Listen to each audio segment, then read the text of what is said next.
Laisse-moi te poser une question. Que sais-tu vraiment de la naissance de Jésus? Non, pas la version que l'on nous sert chaque année pendant les fêtes, avec les chants de Noël, les sapins décorés et la crèche sous le sapin. Non, je parle de la vraie naissance.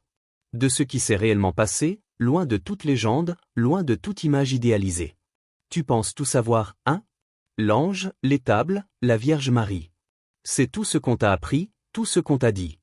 Une histoire qui semble figée, parfaite, immuable. Mais attends, et si je te disais qu'il y a un détail, un seul, que tu as probablement ignoré, et qui pourrait tout changer? Peut-être que ce que tu crois être la vérité, tout ce que tu as appris, n'est qu'une façade. Une façade construite pour que tu oublies une vérité beaucoup plus grande, beaucoup plus complexe. Une vérité qui se cache sous la surface, dans l'ombre des Écritures, un détail caché qu'on ne t'a jamais montré. Si tu arrêtais quelques instants de penser à cette histoire telle qu'on te l'a racontée depuis des siècles, si tu allais au-delà de ce qu'on te fait croire. Peut-être que tu commencerais à entrevoir un autre Jésus. Un Jésus différent de celui que tu vois chaque année à Noël, entouré de moutons et de bergers. Un Jésus qui n'a pas besoin de l'étable, un Jésus qui n'a pas besoin d'être enfermé dans des dogmes ou des histoires figées. Et voilà que ce détail, tout à fait inattendu, surgit. Ce détail n'est pas issu d'une tradition officielle, ni d'un dogme. Non. Ce détail vient d'un enfant, un simple enfant, qui, dans une expérience mystique, a vu Jésus lui-même. Oui, Jésus. Pas celui qu'on te montre dans les livres d'histoire ou dans les catéchismes, non. Celui que l'on évoque pendant les fêtes, celui dont tout le monde parle, mais que bien peu de gens connaissent vraiment. Ce Jésus-là, qui a traversé les siècles, qui a été déformé, réinterprété, transformé pour convenir aux besoins des uns et des autres. Je t'entends déjà. Mais, Gigi, comment un enfant pourrait-il voir Jésus, lui qui a vécu il y a plus de 2000 ans? C'est une bonne question, n'est-ce pas? Tu vois, ce garçon n'a pas eu une vision comme tu pourrais attendre. Il n'a pas vu Jésus comme une simple apparition, comme un fantôme sorti des brumes de l'histoire. Non, ce garçon a vécu une expérience unique, une rencontre. Il a vu quelque chose qui va au-delà de la dimension humaine de Jésus, quelque chose d'intemporel, d'éternel, d'universel. Jésus n'était pas simplement un homme dans une crèche cette nuit-là. Non. Ce Jésus-là transcende le temps et l'espace. Il est plus qu'un personnage historique. Il est une présence, une force, une énergie. Mais ce n'est pas tout. Ce garçon, cet enfant, a eu la chance, ou peut-être devrais-je dire, le privilège, d'être témoin de ce que beaucoup d'autres n'ont jamais vu. Et c'est là que la question se pose, pourquoi lui? Pourquoi cet enfant et pas un autre? Pourquoi n'est-ce pas toi, ou moi, ou quelqu'un d'autre qui avons vécu cette expérience? Pourquoi lui, de tous les enfants? Ce que cet enfant a vu, c'est quelque chose que beaucoup d'hommes et de femmes cherchent depuis des siècles. C'est la vraie question, n'est-ce pas? Et c'est là que se cache une vérité qui pourrait bien bousculer tout ce que l'on pense savoir. Je vais te parler de cette vision, mais pas d'une manière ordinaire. Pas comme on parle de simples événements historiques. Non. Je vais te faire toucher du doigt cette réalité, cette expérience mystique, parce que, toi aussi, tu as le droit de savoir. Tu as le droit de comprendre ce qui se cache derrière cette image de Jésus que tout le monde semble connaître. Parce qu'en réalité, nous ne connaissons pas Jésus. Nous croyons le connaître. Mais ce que l'histoire officielle nous a raconté, ce que les structures religieuses nous ont imposé, c'est un Jésus déformé, un Jésus qui ne correspond pas tout à fait à ce que cet enfant a vu. Et il est grand temps que tu le saches. Je vais donc te guider dans cette exploration. Un voyage, pas dans le passé, mais dans l'au-delà du temps. Un voyage dans l'invisible. Je vais t'emmener sur un terrain où la logique et la spiritualité s'entrelacent, où la vérité se cache dans les fissures des traditions humaines.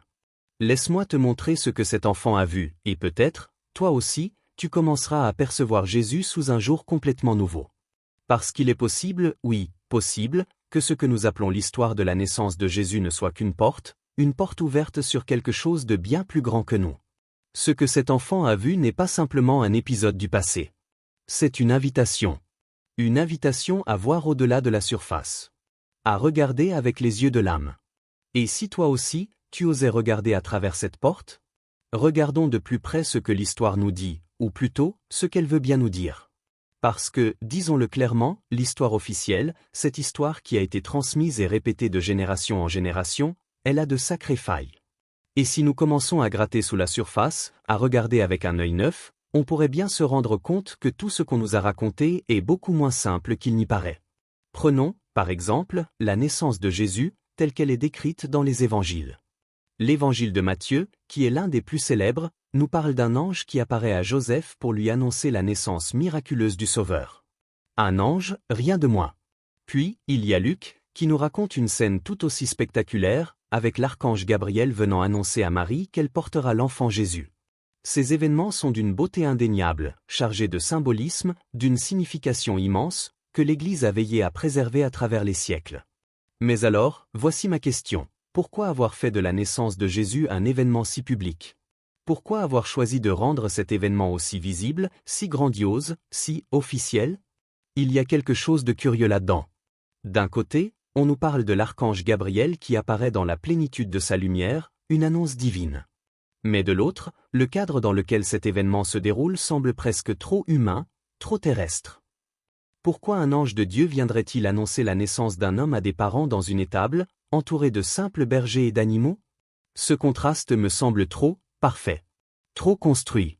Et là, si tu t'arrêtes un instant, tu pourrais te demander, est-ce que cette histoire, telle qu'elle nous a été racontée, est vraiment celle de la naissance de Jésus, ou est-ce celle d'une naissance que les siècles ont façonnée à leur image? Je me suis souvent posé ces questions. Et je te le dis franchement, l'histoire humaine aime simplifier les choses. Tout doit être rangé dans des cases. Tout doit être expliqué avec des dates précises, des événements mesurables, des lieux inscrits sur des cartes. C'est ainsi qu'on construit des récits officiels, qu'on crée des croyances collectives. Mais la vérité, elle, est souvent ailleurs. Elle ne se cache pas dans des dogmes ou dans des formulations figées. Elle se cache dans les fissures du discours, dans les trous noirs de l'histoire, là où on n'a pas osé regarder. Et c'est ce que je cherche à comprendre. Si tu observes attentivement les textes, tu verras qu'il y a des détails qui ont été effacés, des détails qui ont été soigneusement ignorés ou censurés. Et ces détails, je te le dis, ils en disent long. Ils ne correspondent pas à la version officielle. Ces éléments ont traversé les siècles dans l'ombre, attendant d'être redécouverts. Ces éléments, ce sont les évangiles apocryphes. Des écrits anciens, souvent ignorés ou rejetés par l'Église, mais qui, pourtant, nous offrent un regard radicalement différent sur la vie de Jésus, de sa naissance à sa mort. Je parle de ces textes oubliés, de ces récits qui n'ont pas fait partie du canon chrétien. Mais pourquoi? Pourquoi l'Église a-t-elle choisi d'écarter ces écrits? Pourquoi ont-ils été mis de côté, comme s'ils ne méritaient pas notre attention? Peut-être parce qu'ils apportent une vision différente, une vision qui dérange. Et parmi ces écrits, certains nous parlent de Jésus de manière tout à fait surprenante. Un texte en particulier, que j'ai étudié de près, parle d'un enfant, un simple enfant, qui aurait eu une vision de Jésus. Et ce que cet enfant a vu, c'est là que les choses deviennent intéressantes. Ce garçon, selon ce texte apocryphe, n'a pas vu Jésus tel qu'on l'imagine, tel qu'on nous le montre dans les évangiles canoniques. Ce n'est pas l'image d'un homme adulte prêchant à la foule, ce n'est pas l'homme qui guérissait les malades ou chassait les démons. Non, ce garçon a vu une présence. Une présence spirituelle, une lumière infinie, un amour qui transcende tout ce que nous pouvons comprendre. Ce qu'il a vu, ce n'est pas Jésus en tant qu'homme, mais Jésus en tant que figure lumineuse, une présence qui dépasse la dimension humaine, une présence qui brille au-delà du temps et de l'espace. Ce n'est pas la vision d'un prophète, mais celle d'une force divine, d'une énergie cosmique. Ce que cet enfant a décrit, c'est un Jésus qui n'est pas seulement un personnage historique, un Jésus qui n'est pas seulement un homme né à Bethléem. Non, ce qu'il a vu, c'est quelque chose de bien plus grand. Une figure qui va au-delà des limites de l'histoire, une figure qui existe en dehors du temps. Il a vu la lumière de celui que certains appellent le Christ cosmique, cette énergie divine, cette conscience universelle qui transcende toutes les frontières. C'est là que la question se pose. Si cet enfant a vu cela, alors pourquoi n'en avons-nous jamais parlé? Pourquoi ces textes ont-ils été mis de côté, rejetés au profit de récits plus simples, plus politiquement corrects? Pourquoi avoir préféré un Jésus humain et terrestre, plutôt qu'un Jésus spirituel, lumineux, cosmique? C'est une question à laquelle les institutions religieuses n'ont jamais voulu répondre, n'est-ce pas? Parce que la vérité, souvent, dérange. Mais ce que cet enfant a vu, ce que ce texte nous révèle, c'est une réalité bien plus complexe, bien plus profonde. Et cela ouvre une nouvelle dimension à notre compréhension de Jésus. Une dimension qui dépasse la simple histoire. Une dimension qui parle de lumière, d'amour, d'universalité. Ce n'est pas une histoire figée dans le passé. C'est une présence vivante, une énergie qui traverse les siècles et les âges. Et si cet enfant, dans sa pureté, A vu ce qu'il a vu, pourquoi ne pourrions-nous pas le voir nous aussi? Pourquoi ne pourrions-nous pas ouvrir nos yeux et voir cette lumière, cette présence, qui nous attend, là, juste sous la surface de l'histoire officielle? J'ai toujours pensé que la vérité ne se cache pas dans la surface des choses. La vérité, elle ne réside pas dans ce que l'on nous montre à première vue, dans ce qu'on veut nous faire croire. Elle se cache là où l'on n'ose pas regarder. Là où l'œil ne voit pas, là où l'esprit n'ose s'aventurer. C'est dans ces recoins sombres de l'histoire, ces zones d'ombre, que l'on trouve parfois les réponses les plus profondes.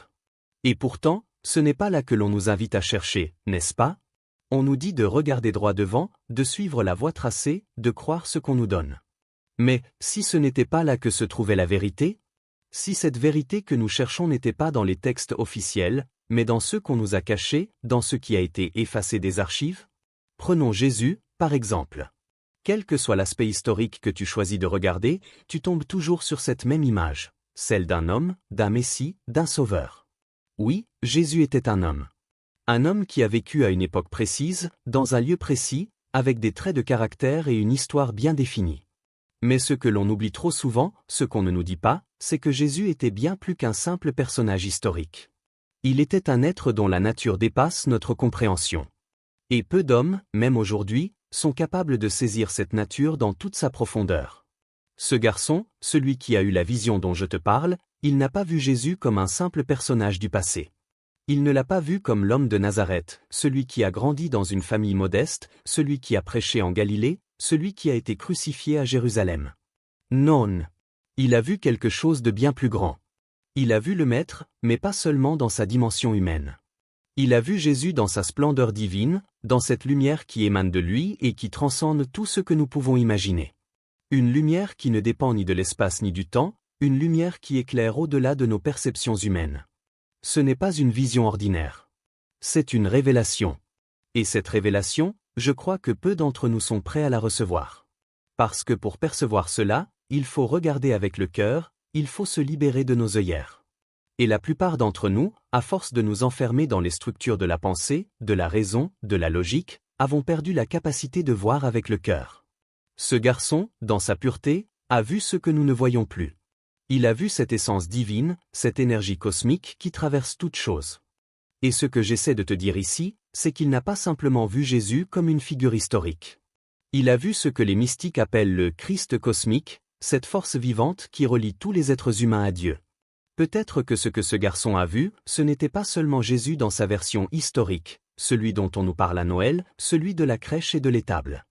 Peut-être qu'il a vu le Christ cosmique, cette énergie divine, cette présence intemporelle qui existe depuis toujours et qui existe encore aujourd'hui, ici, maintenant. Le Christ n'est pas enfermé dans les pages des évangiles. Il n'est pas un personnage figé dans le passé, comme une statue de marbre que l'on vénère sans pouvoir la toucher. Non. Le Christ, ou plutôt la conscience du Christ, transcende tout cela. Il est au-delà des siècles, au-delà de la naissance et de la crucifixion. Il est la présence de Dieu en chaque instant. Et cette idée, ce n'est pas quelque chose de nouveau. Elle a traversé les âges. Elle a été vécue par des mystiques, des sages, des penseurs à travers l'histoire, de l'Orient à l'Occident. Cette présence divine, ce Christ cosmique, ce n'est pas une invention moderne. C'est une réalité spirituelle qui a été vécue par des hommes et des femmes qui ont su voir au-delà des apparences. Et ce que cet enfant a vu, ce qu'il a perçu dans sa vision, c'est cette énergie divine. Il a vu une lumière, une énergie infinie, une vibration d'amour et de vérité qui ne connaît ni début ni fin. Et si tu réfléchis à cela, tu commences à comprendre que l'histoire de Jésus, ce n'est pas une histoire morte. Ce n'est pas un simple récit du passé, une histoire à raconter à Noël pour réchauffer les cœurs. Non. L'histoire de Jésus est vivante. Elle est éternelle. Elle vit en nous, ici et maintenant. Chaque fois que nous ouvrons notre cœur, chaque fois que nous nous connectons à cette lumière, nous participons à cette histoire. Et Jésus, dans sa dimension spirituelle, est toujours là, dans le présent. Il n'a jamais quitté ce monde. Il vit en chaque âme, chaque cœur qui est prêt à le recevoir. Peut-être que ce garçon, dans sa vision, a eu une connexion directe avec cette vérité. Peut-être qu'il a vu ce que beaucoup d'autres n'ont jamais vu. Mais cela ne veut pas dire que nous sommes incapables de vivre la même expérience. Parce que cette lumière, ce Christ cosmique, n'est pas réservée à quelques élus. Elle est à la portée de chacun de nous. Tout ce que nous avons à faire, c'est d'ouvrir les yeux. D'ouvrir notre cœur. et de permettre à cette lumière de pénétrer en nous. Ce garçon, dans sa pureté d'enfant, a vu cette réalité. Il a vu le Christ dans sa dimension spirituelle. Et peut-être qu'à travers ses yeux, nous pouvons aussi apprendre à voir. Peut-être qu'il est temps de redécouvrir cette lumière, de retrouver cette connexion avec l'essence divine, non pas comme une histoire du passé, mais comme une réalité vivante qui nous touche encore aujourd'hui. Parce que, finalement, Jésus, c'est cela. Ce n'est pas un personnage historique. Ce n'est pas une figure religieuse figée. C'est la présence divine qui traverse l'univers. C'est une conscience vivante, une énergie éternelle qui nous invite à la retrouver. Mais qu'est-ce que cela signifie pour nous aujourd'hui, dans notre vie quotidienne? Cette histoire que nous connaissons si bien, cette naissance de Jésus, ce moment si puissant et symbolique, qu'est-ce qu'il a à nous dire, à nous ici et maintenant, dans ce monde moderne qui nous semble parfois si éloigné de tout cela? Ce n'est pas une simple histoire que l'on peut classer sur une étagère, un conte poussiéreux que l'on raconte à Noël pour apaiser nos consciences. Non. Ce que cet enfant a vu, ce que ce texte ancien nous révèle, c'est bien plus que ça. C'est une vérité cachée, un symbole vivant, un message vibrant qui résonne profondément en nous aujourd'hui, dans notre monde actuel. Et je te le dis franchement, si tu ne vois pas cette résonance, si tu ne perçois pas ce lien, c'est peut-être parce que tu cherches encore Jésus dans les pages d'un livre, dans les pierres d'une église, dans les traditions d'un passé révolu. Ce que cet enfant a vu, cette lumière infinie, cette présence d'amour qui se manifeste au-delà du temps et de l'espace, cela n'appartient pas au passé. Ce n'est pas une vérité figée, une vérité du temps d'autrefois. Non. Cette vérité est ici, dans ce présent que nous vivons. Elle vit en nous. Elle résonne à l'intérieur de chacun de nous, à chaque instant. Et je vais te dire une chose, Jésus, ou plutôt la présence du Christ, n'est pas une figure qui appartient uniquement aux livres anciens. Il n'est pas enfermé dans les récits des évangiles. Le Christ n'est pas une figure que l'on invoque uniquement dans les moments de crise ou de détresse. Non. Jésus, en réalité, est une énergie qui est à la portée de chacun d'entre nous, tout le temps. Pas seulement à Noël, pas seulement lors des grandes fêtes religieuses. Non. Le Christ est une présence vivante, accessible ici et maintenant. Je ne parle pas ici de dogmes, de croyances, de rites religieux. Je parle de l'expérience intérieure. Ce que cet enfant a vu dans sa vision, ce qu'il a ressenti, ce n'est pas réservé à quelques élus, à quelques saints mystiques qui vivent dans des grottes ou dans des monastères. Non. Ce qu'il a vu, cette lumière divine, cet amour infini, c'est quelque chose que l'on peut vivre soi-même, dans la profondeur de notre âme. Et ce n'est pas un privilège. Ce n'est pas quelque chose qui est réservé à un petit groupe d'initiés. C'est un droit. Un appel. Un appel que chacun d'entre nous porte en soi, même si nous avons souvent oublié de l'écouter. Les structures religieuses, les dogmes, les rites, tout cela. C'est secondaire. Ce qui compte, ce n'est pas l'église en pierre ni la cérémonie en latin. Ce qui compte, c'est cette rencontre intérieure. Cette rencontre avec soi-même. Cette rencontre avec la lumière qui réside en nous, cette lumière divine qui fait de nous les fils et les filles du patron. Cette lumière est là, tout près, à l'intérieur de nous. Elle nous appelle, elle attend que nous lui prêtions attention. Mais combien d'entre nous, au lieu de chercher cette lumière, se perdent dans des structures extérieures, dans des rituels qui, au fond, n'ont d'autre but que de maintenir une illusion de connexion avec le divin?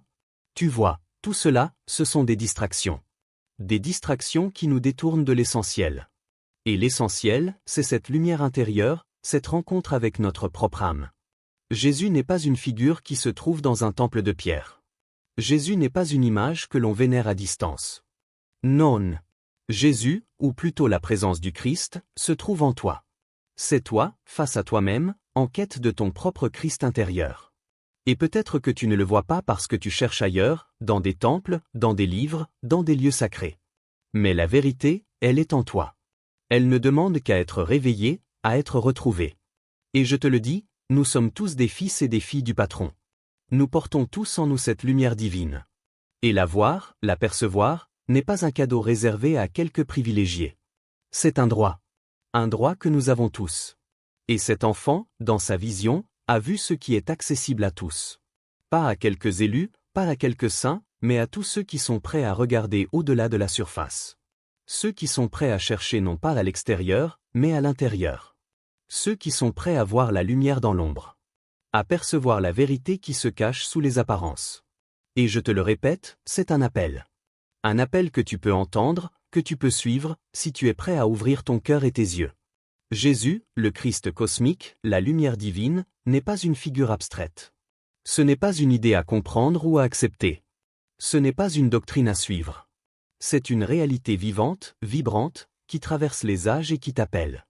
Aujourd'hui. Maintenant. Et si tu laisses cette lumière pénétrer ton âme, tu verras que tout change. La manière dont tu regardes les autres, la manière dont tu vois le monde, tout devient plus clair, plus lumineux, plus vrai. Parce que cette lumière, c'est la vérité. Et cette vérité, elle est là, en toi, prête à être découverte. Alors, laisse-moi te poser une question. Es-tu prêt à écouter cet appel? Es-tu prêt à chercher cette lumière, non pas dans les pierres, mais dans ton propre cœur?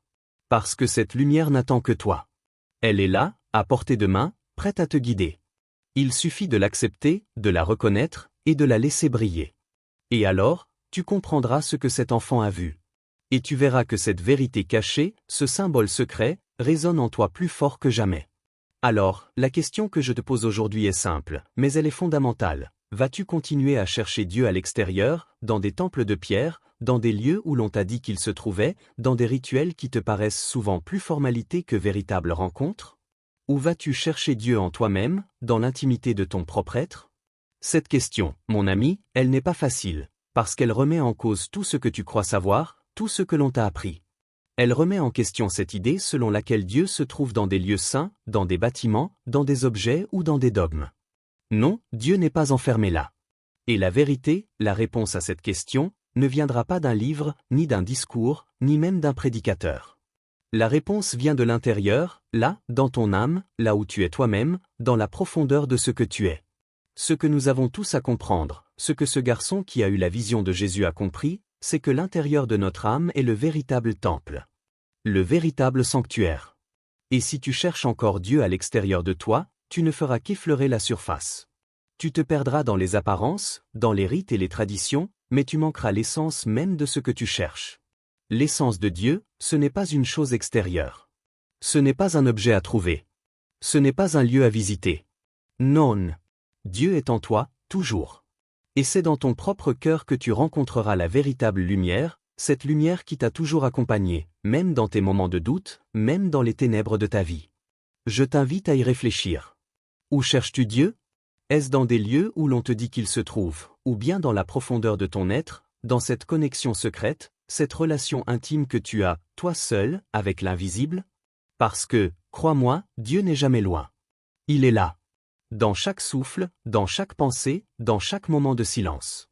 Et même dans tes moments de doute, dans tes moments d'incertitude, il est là. Il t'accompagne toujours, même si tu ne le vois pas, même si tu ne le sens pas à chaque instant. Mais il est là. Parce que c'est là que Dieu réside, dans cette lumière intérieure qui est à la fois la tienne et la sienne. Rappelle-toi cela, la recherche de Dieu n'est pas un voyage vers un endroit. Ce n'est pas un pèlerinage vers une montagne sacrée, ce n'est pas une quête vers un temple antique. Non. C'est un voyage vers toi-même. Et c'est cela qui est souvent le plus difficile, n'est-ce pas? Chercher Dieu, c'est chercher à l'intérieur de soi. C'est aller au-delà des illusions que nous avons créées autour de nous. C'est se libérer des murs, des images, des représentations qui nous cachent la vérité. Ce voyage n'est pas vers l'extérieur, mais vers l'intérieur. Il se fait dans le silence de l'âme, dans la contemplation de ce qui est, dans l'acceptation de ce que tu es, là, maintenant. Alors, ouvre ton cœur. C'est tout ce que je te demande aujourd'hui. Ouvre ton cœur, sans peur, sans retenue, et cherche. Cherche toujours, même dans les moments sombres, même quand tout semble confus et incertain. Car Dieu n'est jamais loin. Il est toujours là. Il est là dans ta lumière, mais aussi dans ton ombre. Il est là dans ta paix, mais aussi dans tes tempêtes intérieures. Il est là, prêt à être découvert, à être rencontré, à être vécu. Et tu n'as qu'à ouvrir ton cœur pour voir qu'il est là. Parce que, mon ami, la vérité, elle est simple. Et elle est là, à portée de main, dans ton cœur, dans ton âme. La vérité, c'est que l'amour, la lumière, la vérité elle-même, ces trois choses que nous cherchons tous, elles sont déjà là. Elles ne sont pas à trouver ailleurs. Elles sont déjà en toi. Tout ce que tu as à faire, c'est de les reconnaître. Et de les laisser briller. Et comme je le dis toujours, mon ami, cherche la vérité. Cherche-la, sans relâche, dans ton propre cœur. C'est tout ce qui compte. La vérité. L'amour. La lumière. C'est ce que nous avons tous à découvrir. Et ce chemin vers cette vérité, il commence là, dans ton propre être, dans la profondeur de ton âme. Alors, mon ami, n'aie crainte. Tu es sur la bonne voie. Et souviens-toi, tu n'es jamais seul. La lumière est toujours là, en toi. Il suffit de l'accepter. Il suffit de l'accueillir. Et tout changera.